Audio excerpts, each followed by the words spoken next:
नमस्कार दोस्तों, आप सभी का स्वागत है कृषि ये दिन यूट्यूब चैनल पर। साथियों, आज हम जिस चीज़ का डिस्कशन करने जा रहे हैं वो आपके इरिगेशन मेथड्स के ऊपर कुछ इम्पोर्टेंट एमसीक्यू जो फ्रेम होते हैं उनके बारे में बात करेंगे।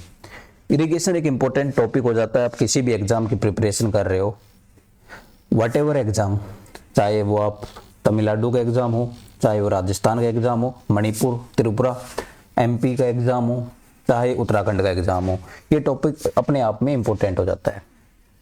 तो सबसे पहले इरिगेशन क्या होता है, ठीक है। इरिगेशन जैसे कोई क्रॉप होती है, उसको उसकी इवोपो ट्रांसपिरेशन नीड के लिए वाटर की रिक्वायरमेंट होती है। किसकी रिक्वायरमेंट होती है? वाटर की रिक्वायरमेंट होती है। किसके लिए? एक तो उसकी इवोपो ट्रांसपिरेशन नीड को फुलफिल करने के लिए, दूसरा कुछ एप्लीकेशन लॉसेज हो जाते हैं। वाटर कुछ स्पेशल, मतलब जैसे इसके अंदर कौन कौन से आ जाते हैं, जैसे परकोलेशन लॉस हो गया, सीपेज हो गया, ठीक है, या इसके बाद अपने जो अदर फॉर्म्स ऑफ लॉसेज है, सोर्स से फील्ड की तरफ जाने तक जितने भी लॉसेज हैं वो यहाँ पर आ जाते हैं। और कुछ स्पेशल पर्पज के लिए वाटर कुछ स्पेशल पर्पज के लिए यूज होता है। तो ये सभी चीज़ों में वाटर की रिक्वायरमेंट होती है। मेन रिक्वायरमेंट होती है इवोपो ट्रांसपिरेशन नीड को मेंटेन करने के लिए। यदि ये नीड फुलफिल हो रही है किससे? रेनफॉल से। रेनफॉल सफिशिएंट नहीं है इवोपो ट्रांसपिरेशन नीड को मेंटेन करने के लिए, तो उस समय हम देते हैं इरिगेशन। इरिगेशन सिंपली क्या होता है? एक आर्टिफिशियल एप्लीकेशन ऑफ वाटर है। आर्टिफिशियल एप्लीकेशन किसको मीट करने के लिए? इवोपो ट्रांसपिरेशन। इवोपोरेशन क्या होता है? जो सोइल सरफेस है, सोइल सरफेस है, वहां से जो वाटर इवोपोरेट हो रहा है वो तो आता है इवोपोरेशन के अंदर। ट्रांसपिरेशन जितने भी लिविंग पार्ट्स हैं, जितने भी लिविंग पार्ट्स हैं, जैसे लीफ एरिया हो गया, वहां से जो वाटर का लॉस हो रहा है दैट कम्स अंडर ट्रांसपिरेशन। तो इरिगेशन से ऐसे ही मूव ऑन करेंगे। पहला क्वेश्चन क्या कह रहा है कि विच of the following is disadvantage of surface irrigation method. India के अंदर सरफेस इरिगेशन मेथड है वो हाईली यूज होता है। मीन्स 85% से 90% जो मेथड यूज होता है इंडिया के अंदर, that is your surface irrigation method, ठीक है। सरफेस इरिगेशन मेथड की बात करते हैं। अभी सरफेस इरिगेशन मेथड कुछ होते हैं, एक होता है अनकंट्रोल्ड,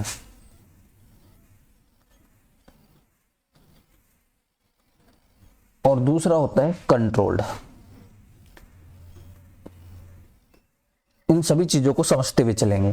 यहाँ पर फ्लो ऑफ वाटर है वो किसके हेल्प से हो रहा है? ग्रेविटी के हेल्प से हो रहा है। तो मीन्स यहाँ पर एनर्जी की रिक्वायरमेंट नहीं है, means that is low energy requirement है। तो इसका ऑप्शन तो डी हो जाएगा। Rise in water table, water table rise होगी, इससे क्या होगा कि वाटर लॉगिंग की प्रॉब्लम देखने को मिलेगी, वाटर लॉगिंग होगी, और वाटर लॉगिंग होने से ऑक्सीजन जो रूट के अंदर वो डिप्लीट करेगी और रेस्पिरेशन प्रोसेस खत्म हो जाती है। सेलिनाइजेशन क्या होगा कि सेलिनाइजेशन से क्या है कि अपर जो साल्ट है, जो वाटर है, वो इवोपरेट हो जाएगा एंड वहां पर एक साल्ट कंसंट्रेशन लेफ्ट हो जाएगी और वो स्टेप वाटर।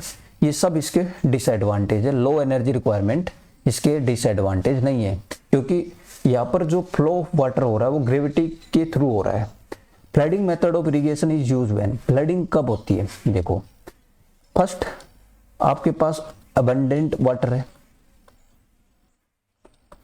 सेकंड जो फील्ड है वो स्लोपी नहीं है, वो लेवल्ड है। कैसी है? लेवल्ड है। तीसरी चीज, मेनली हम फ्लड मेथड्स का यूज करते हैं कहां पे? ये क्वेश्चन फॉर्म होता है। एक तो पेडी फील्ड के अंदर, और पेडी फील्ड के अंदर इवन ये मेथड वीड कंट्रोल के अंदर भी काम आता है, वीड कंट्रोल के अंदर भी काम आता है। अब फ्लड इसके जनरली इसका एक और यूज है, ये इंपॉर्टेंट है। जैसे सैलाइन सॉइल्स हो जाती हैं जहां पर साल्ट का कंसंट्रेशन हो जाता है, तो उस सॉइल को रिक्लेमेशन करने के लिए कौन सा मेथड यूज होता है? Flooding method. तो इसका आंसर क्या हो जाएगा? फील्ड इज लेवल्ड और enough water is available easily. Option number C will be the right air. An irrigation practice which also manage weeds problem to some extent, उसे कहते हैं फ्लडिंग इन paddy. इससे क्या होगा? सफोकेशन टाइप कंडीशन क्रिएट हो जाएगी। इससे रेस्पिरेशन की जो प्रोसेस हो रही है वो डिप्लीट हो जाएगी और जो विड्स हैं वो खत्म हो जाएंगे। विच of the most common method among the surface methods of irrigation. देख, पहले मैंने कहा कि जो अनकंट्रोल्ड है, अनकंट्रोल्ड के अंदर आता है आपका वाइल्ड फ्लडिंग, जहां पर कोई भी एम्बैंकमेंट नहीं है, कोई बंड्स नहीं है। और कंट्रोल्ड के अंदर आते हैं कुछ मेथड्स जिनकी अभी डिस्कस करेंगे। कौन से मेथड्स हैं जिन कंट्रोल के अंदर आते हैं? एक हो गया आपका बेसिन, दूसरा हो गया आपका बॉर्डर स्ट्रिप, और थर्ड हो गया आपका फर्रो। ये इंपॉर्टेंट मेथड्स हैं। बेसिन के अंदर आपका एक हो गया रिंग, और दूसरा आपका जो मेथड है that is your check basin. Check basins का मतलब होता है कुछ चेक्स बनाए जाते हैं, बंड्स बनाए जाते हैं। मेन डिसएडवांटेज ये बंड्स ही है। यहाँ पर क्या हो गया कि जो सोयल का लॉस है, जो फील्ड का लॉस है, वो अपने को देखने को मिलता है। ठीक है, इससे क्या होता है कि ऑलमोस्ट नियर बाई 30% जो जमीन है उसका लॉस हो जाता है। सोयल किस में चली जाती है? बंड्स बनाने में चली जाती है। तो most common method among the surface methods of irrigation वो आपका बेसिन है। वो भी कौन सा? Basin methods. इसके बाद चलते हैं नेक्स्ट क्वेश्चन के ऊपर। Ring basin method of irrigation use in, ये होता है फ्रूट क्रॉप्स के लिए। ये वाटर की स्कार्सिटी हो, देखो रिलेट करना, वाटर की स्कार्सिटी आपको देखने को मिले तो वहां पर आपको यूज करना है ड्रिप। ठीक, अभी वाटर की स्कार्सिटी अपने को हुई नहीं है, तो अपन कौन सा करेंगे? फ्रूट क्रॉप्स के लिए दैट इज रिंग बेसिन। ये ऑर्चार्ड्स के अंदर यूज होता है। Among the surface methods of irrigation, अभी तक हम सरफेस मेथड्स की बात कर रहे हैं क्योंकि एक होता है आपका सरफेस, दूसरा होता है आपका सब सरफेस, एंड थर्ड जो होते हैं प्रेशराइज, जहां पर प्रेशर जनरेट होता है। और इनको माइक्रो इरिगेशन भी बोलते हैं। माइक्रो इरिगेशन की कैटेगरी में भी इनको रखा जाता है। अभी तक अभी बात कर रहे हैं सरफेस की, और सरफेस के अंदर बोल रहा है कि जो मोस्ट इफिशिएंट है, मोस्ट इफिशिएंट इसके अंदर कौन सा? Furrow methods. इसमें क्या होता है, जो रीज एंड फर्रो, इनकी कॉन्फ़िगरेशन ऐसी की जाती है कि अल्टरनेट फर्रो को वेट कर रहे हैं या एवरी फर्रो को वेट कर रहे हैं। तो इस तरीके के मेथड्स के अंदर फर्रो मेथड सबसे ज्यादा आपका एफिशिएंट होता है। तो यहाँ पर मोस्ट कॉमन तो आपका कौन सा हो गया? बेसिन मेथड, ये हो गया मोस्ट कॉमन। और मोस्ट इफिशिएंट कौन सा हो गया? फर्रो मेथड, याद रखना। क्वार्टाइल टाइम रूल्स क्या होता है? इज एसोसिएटेड विद, ये आप कमेंट बॉक्स के अंदर बताएंगे कि क्वार्टाइल टाइम रूल क्या होता है। That is associated with furrow irrigation. In which method of irrigation evaporation loss of water is minimise by adopting land configuration. Land configuration को एडॉप्ट करके कौन सी मेथड है जिसके अंदर इवापोरेशन लॉस ऑफ वाटर को मिनिमाइज किया जाता है? That is your ridge and furrow method. Which irrigation method is suitable for row crops? जो रो क्रॉप्स और vegetables which stems and crowns are damage by water stagnation. होता क्या है कि यहाँ पर जैसे ये हो गई फर्रो और यहाँ पर क्रॉप हो गई, देन यहाँ पर एक क्रॉप हो गई, ये रिजेज है। इन रिजेज के ऊपर क्या ग्रो की जाती है? क्रॉप की जाती है। और यहाँ पर वाटर का मूवमेंट होता है, वाटर फ्लो होता है इनके बिटवीन में। यहाँ पर स्टेम को ये वाटर टच नहीं कर रहा है, that is only in touch with roots. तो इससे क्या होगा कि इवापोरेशन लॉसेज भी कम होंगे। इवापोरेशन लॉसेज कम होंगे तो वाटर की इरिगेशन एफिशिएंसी इंक्रीज हो जाएगी। ठीक है, फर्रो मेथड्स इसमें क्या होता है कि जिस साइड को स्लोप है उस स्लोप के डायरेक्शन के अंदर फर्रोज और रिजेज बनाए जाते हैं। डिपेंड करता है कि फर्रो की लेंथ कितनी है। जनरली जो फर्रो होती है उसकी लेंथ होती है 20 से लेके 300 मीटर तक। कितनी? 20 से लेकर 300 मीटर तक, और इससे ज़्यादा भी हो सकती है। और स्लोप याद रखना, यहाँ पर जो स्लोप होता है वो 0.2 से लेके 2% होता है, और चेक बेसिन के अंदर जो स्लोप होता है ना वो अप टू 3% होता है। ये क्वेश्चन आ चुके हैं इसलिए याद रखना। अप टू 3% किस में होता है? चेक बेसिन के अंदर। और 0.2 से 2% कितना होता है? ये होता है आपका फर्रो मेथड के अंदर। ऐसे एक मेथड हो रहा है आपका बॉर्डर स्ट्रिप, इसके अंदर भी स्लोप याद रखो। यहाँ पर जो स्लोप होता है वो 0.05% से लेके, इसके अंदर कितना होता है? 0.5% से लेके 2% तक जो स्लोप होते हैं। तो ये स्लोप्स हैं, इनकी वैल्यू को याद रखना है, इनकी वैल्यू को याद रखना है। अब कह रहा है कि method of surface irrigation suited for large mechanised farms with almost flat topography closely growing crops. ये क्या होते हैं? बॉर्डर इरिगेशंस होते हैं। बॉर्डर इरिगेशंस के अंदर जनरली क्या होता है कि फील्ड लॉन्ग और पैरेलल स्ट्रिप्स के अंदर डिवाइडेड होती है, ठीक है। और ये 15 से 15 मीटर तो इनकी चौड़ाई होती है। इनकी चौड़ाई कितनी होती है? 5 से लेके 15 मीटर तक, 15 मीटर तक। इससे क्या होगा कि जितने भी मैकेनाइज एक्टिविटीज हो रही है फार्म के अंदर वो इजीली ऑपरेट हो सकती हैं। और इनकी जो लेंथ होती है, ये जो लेंथ है यहाँ से लेकर ये होती है 75 से लेके 300 मीटर तक। तो यहाँ पर क्या होगा? मैकेनाइजेशन मतलब ट्रैक्टर्स का चलना, लेवलर्स का चलना वो इजीली हो जाता है। तो लार्ज मैकेनाइज्ड फार्म्स के लिए बॉर्डर इरिगेशन मेथड सबसे बेस्ट होता है, ठीक। यहाँ पर क्लोज ग्रोइंग क्रॉप्स को हम ग्रो करते हैं, बट यहाँ पर क्या है कि एक चीज देखना कि सैंडी सॉइल नहीं होनी चाहिए। सैंडी सॉइल होगी तो पानी का इन्फिल्ट्रेशन ज्यादा होगा। Border method of surface irrigation is suitable for irrigating. वो किसके लिए होता है? फोडर क्रॉप्स के लिए होता है। फोडर क्रॉप्स कैसी होती है? क्लोज ग्रोइंग होती है, क्लोज ग्रोइंग क्रॉप्स, ठीक।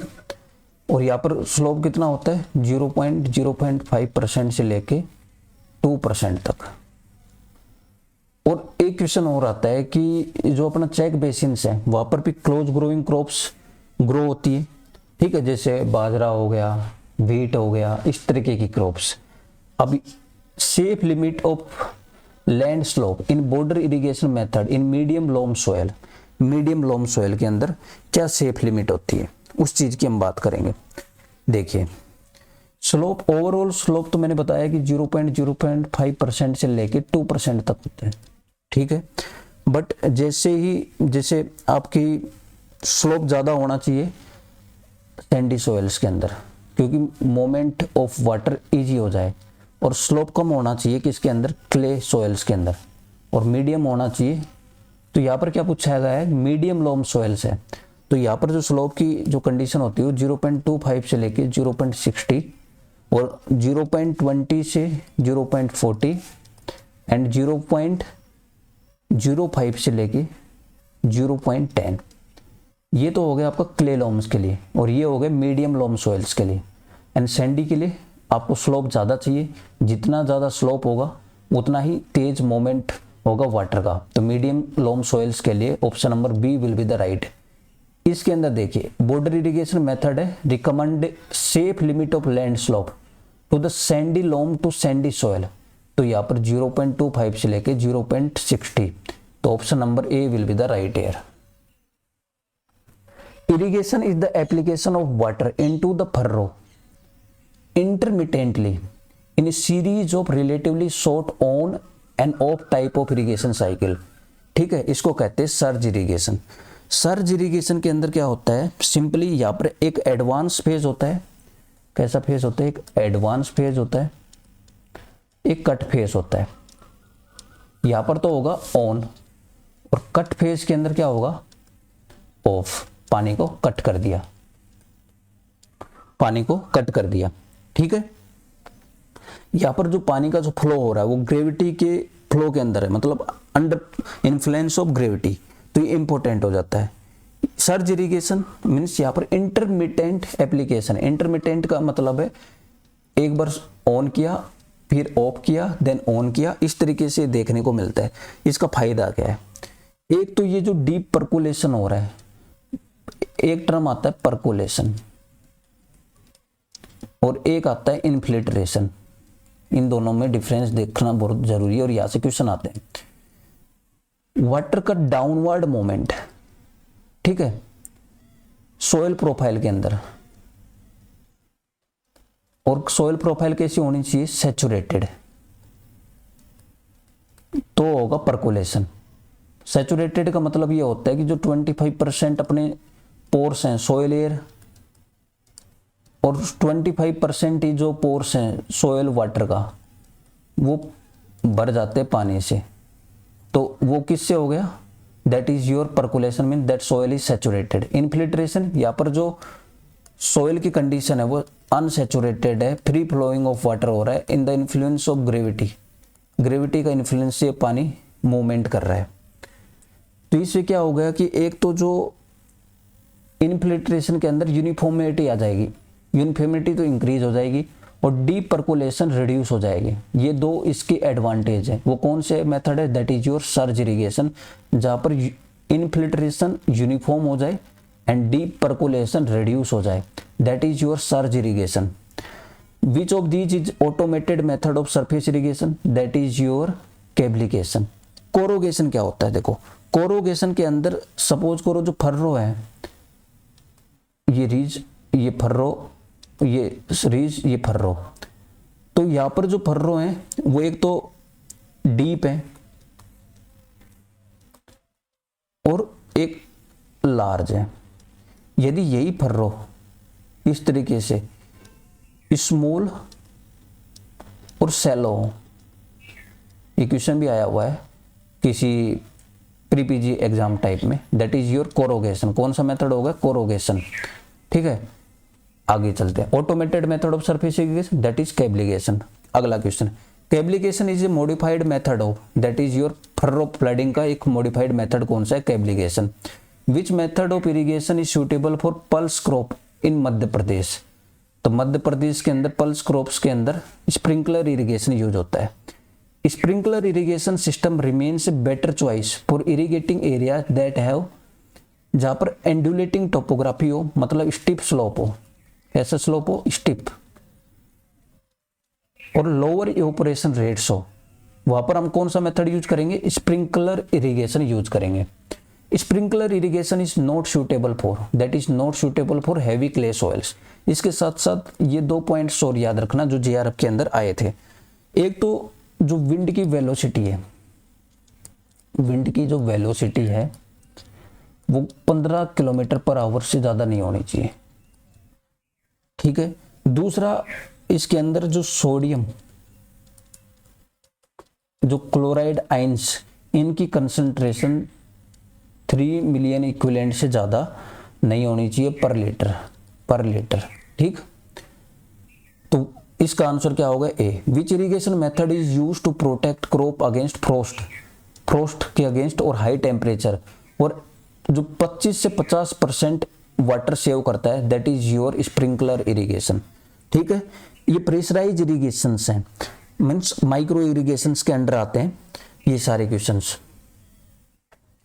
By introducing sprinkler system of irrigation, how much additional area can be brought under irrigation? That is your 50%.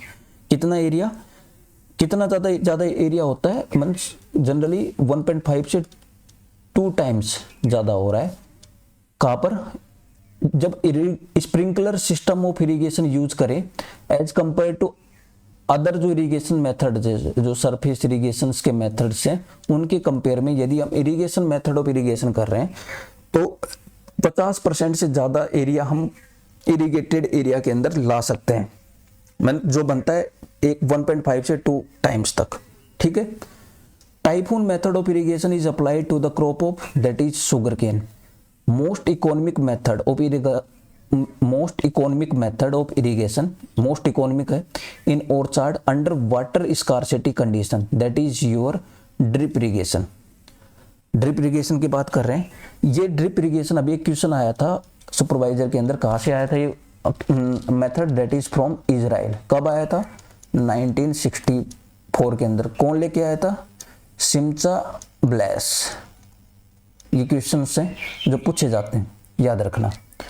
जैसे वाटर की तो एक स्कार्सिटी हो, इसके साथ साथ the salt problem major concern हो, the salt problem major concern हो, वहां पर भी ये यूज होता है। इसके साथ साथ ये जो प्रोटेक्टेड कल्टीवेशंस हैं, प्रोटेक्टेड कल्टीवेशंस हो रहे हैं, जहां हाई वैल्यू क्रॉप्स ग्रो की जा रही है ना, प्रोटेक्टेड कल्टीवेशंस, वहां पर इस मेथड का यूज किया जाता है। आगे चलते हैं। विच of the following method of irrigation has high water use efficiency? That is your drip irrigation. क्योंकि जो स्प्रिंकलर है यहाँ पर 80 to 85%, फ्लड इरिगेशन में जनरली 30 से फ्लड इरिगेशन में आपका 20 से 25%, ठीक है। सरफेस इरिगेशन जो ओवरऑल देखा जाए तो वह 30 से 50, और चेक बेसिन्स के अंदर 60 to 65% इरिगेशन एफिशिएंसी होती है। इरिगेशन एफिशिएंसी क्या होती है, कैसे होती है? इरिगेशन एफिशिएंसी क्या होती है कि कितना इरिगेटेड वाटर यूटिलाइज हो रहा है। इरिगेशन वाटर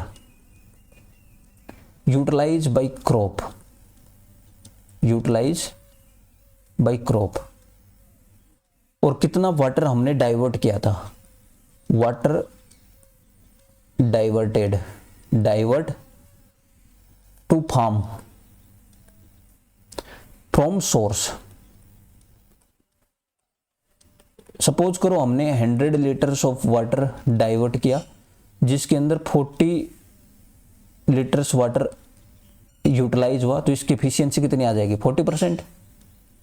तो ये होती है irrigation efficiency. Irrigation system involving control delivery of water directed to the individual plant, मतलब डायरेक्ट रूट जोन को अप्लाई हो रही है।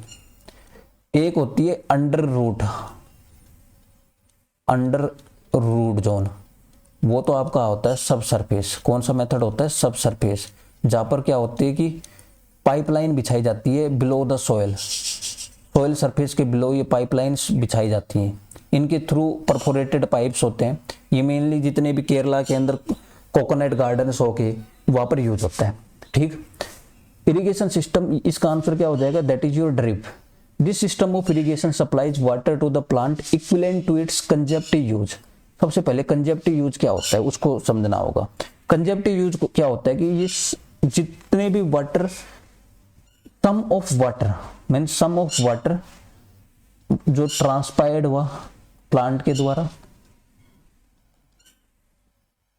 प्लस मेटाबॉलिक जो एक्टिविटीज हैं उसके अंदर जो यूज हो रहा है, वो होता है आपका कंजप्टिव यूज। जनरली कंजप्टिव यूज होता है आपका ईटी के बराबर ही होता है, क्योंकि जो मेटाबॉलिक एक्टिविटीज के अंदर जो लॉस हो रहा है वो लेस देन 1% से भी कम होता है। तो इसका राइट ऑप्शन हो जाएगा योर ड्रिप इरिगेशन सिस्टम, जहां पर 90 to 95% से ग्रेटर क्या हो रही है? वाटर की एफिशिएंसी है।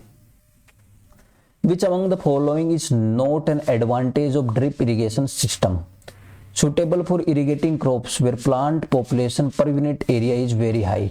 तो यहाँ पर नहीं होगा। क्लोज ग्रोइंग क्रॉप्स के लिए ऑलरेडी हम बात कर चुके। अदर मेथड्स है, चेक बेसिन जैसे मेथड्स हैं, बॉर्डर स्ट्रिप जैसे मेथड्स हैं। यहाँ पर विड ग्रोथ लेस होती है, ये सही है। Loss of water through evaporation और सीपेज लॉसेज अपने को कम देखने को मिलते हैं। Suitable for areas where water is scarce, तो option number A will be the right air. Which of the following statement is are incorrect regarding drip irrigation? Israel से आया था, कब आया था? 1964 के अंदर। इरिगेशन की कंसेप्ट किसने दी थी? सिमचा ब्लेस ने दी थी। यहाँ पर डिस्चार्ज रेट 1.8 लीटर पर आवर्स है, और इरिगेट जो ऑपरेटिंग प्रेशर है 2.5 to 4.5, ये रॉन्ग है। इसका ऑपरेटिंग प्रेशर होता है 1.5 से लेके 2.5 kg सेंटीमीटर स्क्वायर, और ग्रेटर देन 30 psi और 1 से 3 एटमॉस्फेयर, ठीक है। ये जो प्रेशर है that is use for sprinkler. किसके लिए यूज हो रहा है? स्प्रिंकलर के लिए यूज हो रहा है। वहां पर जो डिस्चार्ज रेट है वो है आपका 1000 लीटर्स पर आवर, ठीक है। जो इन्फिल्ट्रेशन रेट है ना, यहाँ पर स्प्रिंकलर के अंदर ज़्यादा होता है।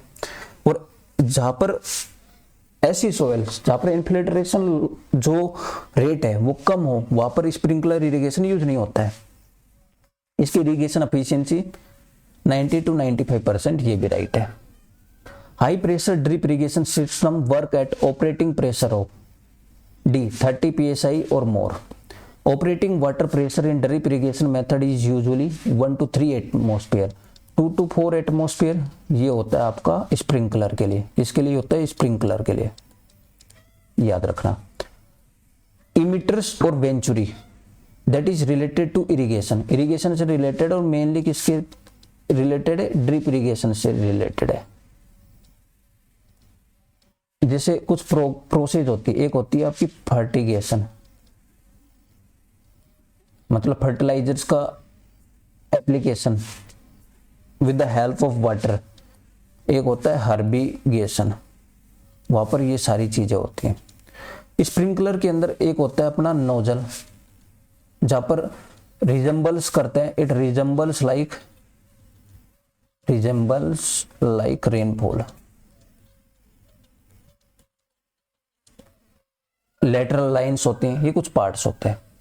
विच irrigation method is known as trickle irrigation, trickle irrigation that is drip irrigation, drop by drop water root zone को डायरेक्टली अप्लाई होता है। इससे क्या होगा कि 80 जो लॉसेज है वो या तो नील होते हैं या वेरी लो होते हैं। Bamboo drip irrigation is practice, ये प्रैक्टिस होता है मेघालय रीजन्स के अंदर, ठीक है। अब इससे पहले एक चीज और देख लेते हैं। एक स्प्रिंकलर के अंदर एक टर्म आता है लेफा, अभी एक रिसेंटली क्वेश्चन आया था लेफा। ये क्या होता है, लो एनर्जी प्रिसीशन एप्लीकेशन। इसकी टर्म पूछ ले जाइए किससे रिलेटेड है, ये रिलेटेड है आपका स्प्रिंकलर इरिगेशन से। अब चलते हैं इनकी इरिगेशन एफिशिएंसीज के अंदर। जनरली जो अवेलेबल वाटर है ना, that lies between field capacity और permanent wilting point. Field capacity क्या होती है कि जो 2 to 3 डेज लेटर जो वाटर रिटेन है, मतलब जो वाटर लेफ्ट आउट है in the soil, left out water, क्योंकि अभी तक अपना जो ग्रेविटी का जो इफेक्ट था वो खत्म हो चुका है। जितना अभी ग्रेविटेशनल वाटर है वो ड्रेन आउट हो गया है। यहाँ पर क्या होता है, ग्रेविटेशनल वाटर वो नहीं बचता है, ग्रेविटेशनल वाटर क्या हो गया, ड्रेन आउट, ठीक। जो लेफ्ट आउट वाटर है उसे फील्ड कैपेसिटी कहते हैं। ये अपर लिमिट ऑफ वाटर भी बोली जाती है, परमानेंट विल्टिंग पॉइंट, ऐसी पॉइंट ऑफ वाटर जहां पर अब जो प्लांट है वो कैन नॉट अब्जॉर्ब वाटर, मतलब विल्ट हो गया है तो विल्ट ही रहेगा, उसको कितना भी पानी तुम सप्लाई कर लो अब वो फिर से जिंदा नहीं होगा, ठीक है। What is the irrigation efficiency in check and basin flooding method of irrigation, that is 60 to 65%। Efficiency of surface irrigation method that is 30 to 50%। यहाँ पर फ्लडिंग जो वाइल्ड फ्लडिंग होती है वो होती है अपनी 10 to 20%। Choose the incorrect match irrigation method और इनकी इरिगेशन एफिशिएंसी दे रखी है। फर्रो इरिगेशन मोस्ट इफिशिएंट है। यहाँ पर क्या होता है कि बेटर कॉन्फ़िगरेशन की जाती है किसकी, रीजेज और फर्रो की। Border irrigation that is 50 to 60, wild flooding that is 20 to 25%। तो none of these will be the answer. Arrange करना है, सबसे पहले स्प्रिंकलर इरिगेशन की हाईएस्ट रहेगी इनके अंदर, क्योंकि ये जितने भी मेथड्स हैं ये सारे के सारे सरफेस हैं, एंड स्प्रिंकलर यहाँ पर होगा प्रेशराइज और माइक्रो इरिगेशन मेथड में से आता है। तो बी जो यहाँ पर लास्ट होगा वो ऑप्शन रहेगा, तो बी यहाँ पर है, option number D will be the right है। फर्रो इरिगेशन मोस्ट इफिशिएंट है। देन चेक बेसिन सबसे पहले आएगा D, check basin. Then your furrow irrigation यहाँ पर कितना था 60 टू 65% या 75 से 80%। और इसकी फर्रो इरिगेशन मतलब एक साइड की फर्रो को हम स्किप कर दें, वेट करना, सिर्फ इस साइड की अल्टरनेट फर्रो को ही वेट करें, तो वो होगा इसकी फर्रो इरिगेशन।